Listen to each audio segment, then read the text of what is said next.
जय महाराष्ट्र. मागील 1 महिन्यापूर्वी बार्शीमध्ये वारंवार गर्भलिंग परीक्षण मशीन्स काही आढळून आल्या. त्याच पद्धतीने काही संशयित आरोपी आढळून आले. काही कुटुंब आहेत जे गर्भपात करण्यामध्ये त्यांचा सहभाग आहे. तर अशा लोकांवरती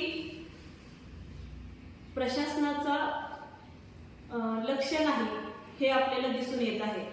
कारण संशयित आरोपींकडे जवळपास 51 गर्भपाताचे अनधिकृत औषध आणि काही मेडिसिनचे पाकिट आज आपल्याला आढळून आलेले दिसले. हे फक्त बार्शी तालुक्यापुरतं मर्यादित नसून सोलापूर जिल्ह्यातील अनेक बाकीच्या तालुक्यांमध्ये देखील अशा घटना घडताना आपण रोज पाहत आहोत. तर जवळपास माझ्या माहितीनुसार 230 सोनोग्राफी केंद्रे आणि 20 अधिकृत गर्भपात केंद्र आहेत.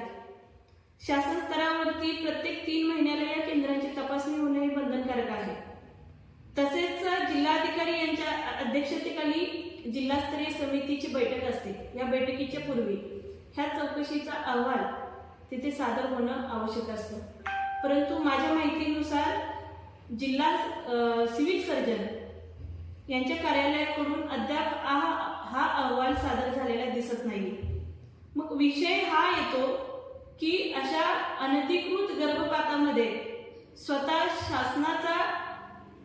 शासनाचं दुर्लक्ष होतंय का, किंवा सिव्हिल सर्जनकडून महत्त्वाच्या बाबींकडे दुर्लक्ष होताना आपल्याला इथे दिसून येतात. तर माझा प्रश्न आहे की यामध्ये ह्या ज्या घटना घडतात आहेत या घटनेमध्ये हा एका व्यक्तीचं काम नसून त्याच्यामध्ये अनेक गुन्हेगारांची साखळी आपल्याला असताना इथे दिसून येते.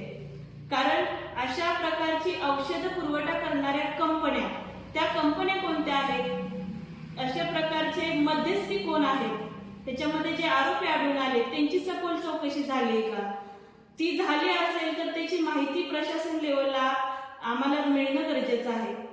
कारण आज स्त्री भ्रूण हत्येसारखे हृदय पिळवटून टाकणाऱ्या घटना घडतात आणि या घटनांकडे आपण 2 मिनिटांसाठी लक्ष देतो आणि कालांतराने हे विषय कालबाह्य होऊन जातात.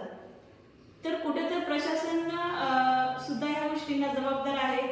म्हणून अद्याप जो अहवाल सादर व्हायला पाहिजे तो अहवाल सादर न झाल्यामुळे येत्या 26 तारखेला आझाद मैदान येते या घटनांचा निषेध म्हणून काळे फीत बांधून मी असेल, काही NGO असतील, समाजसेवक असतील, असे आम्ही सर्वजण एकत्र येऊन काळे फीत बांधून या घटनेचा आम्ही निषेध व्यक्त करणार आहोत. जय महाराष्ट्र.